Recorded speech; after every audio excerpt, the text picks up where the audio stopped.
Kumusta mga kadiskarte? Familiar ba sa'yo yung feeling na bumili ka ng bagong inverter aircon? Di ba? Sabi nila, energy saving to. Tipid sa kuryente so sobrang excited ka. Pero pagdating ng Meralco bill, boom! Para kang binuhusan ng malamig na tubig. Bakit ganun?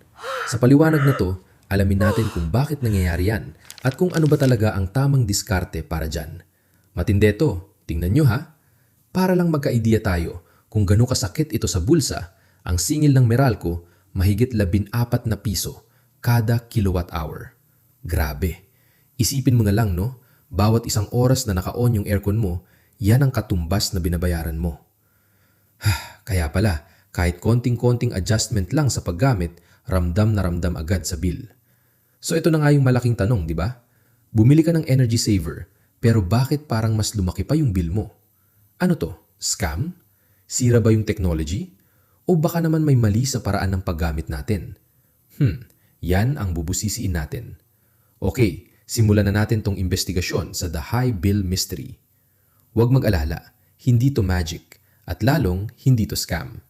Ang totoong sagot mga kadiskarte ay nasa pag-intindi natin kung paano ba talaga gumagana ang isang inverter aircon. Okay, para simple lang, ganito yan. Isipin nyo yung mga lumang aircon, yung non-inverter. Para siyang light switch. Pindot mo, on. Pindot mo, off. Pag on, todo bigay yung kompresor. Pag malamig na, patay. Ang inverter naman iba. Para siyang dimmer switch. Alam niyo yun, yung pwedeng hinaan o lakasan. Tumatakbo siya ng tuloy-tuloy, pero ina-adjust lang niya yung power para ma-maintain yung lamig. Mas efficient.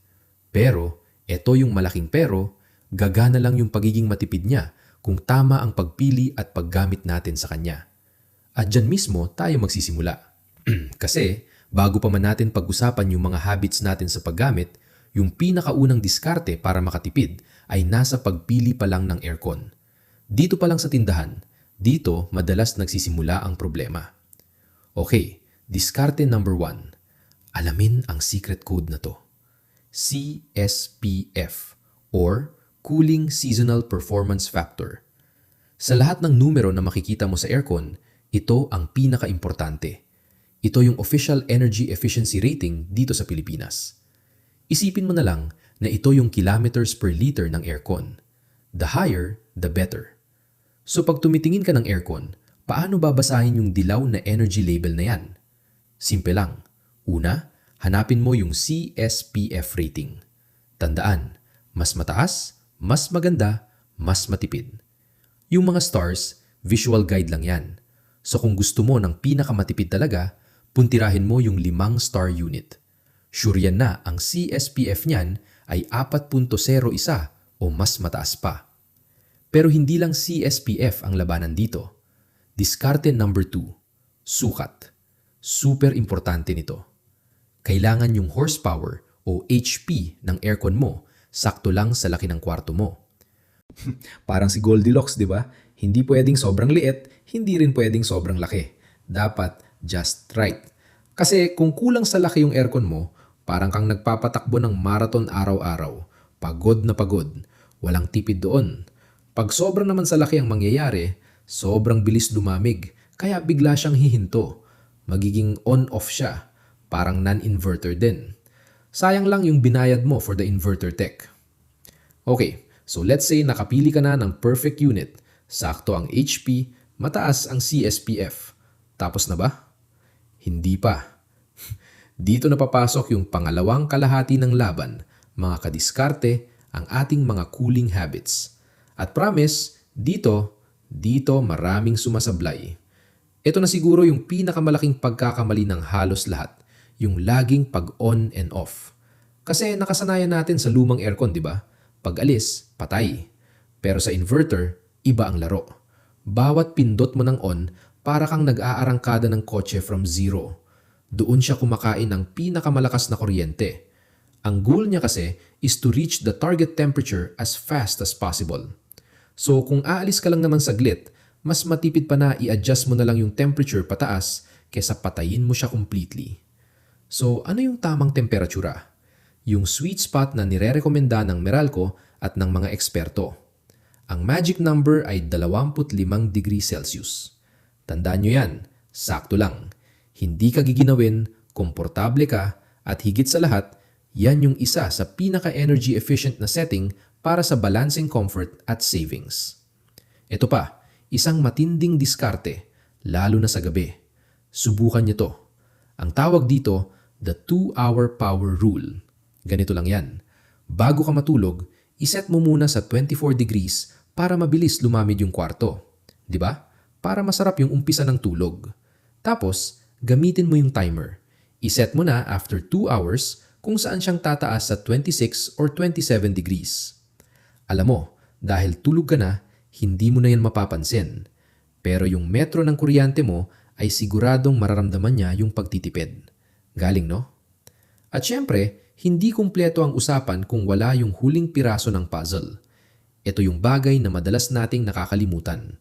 Pero napaka-importante. Maintenance. Kasi kahit gaano pa kaganda yung unit mo o kagaling ng diskarte mo, kung hindi mo naman aalagaan, baliwala lahat yan. Tandaan nyo to mga diskarte. Dalawa ang common na salarin dyan. Maduming filter at mababang refrigerant. Pag barado yung filter ng aircon mo, para siyang taong may sipon na pinapatakbo mo. Hirap na hirap huminga. So, anong gagawin niya? Doble kayod. At pag doble kayod, syempre, doble rin ang konsumo sa kuryente. Ang good news, hindi mo kailangan maging technician para gawin yung basic maintenance.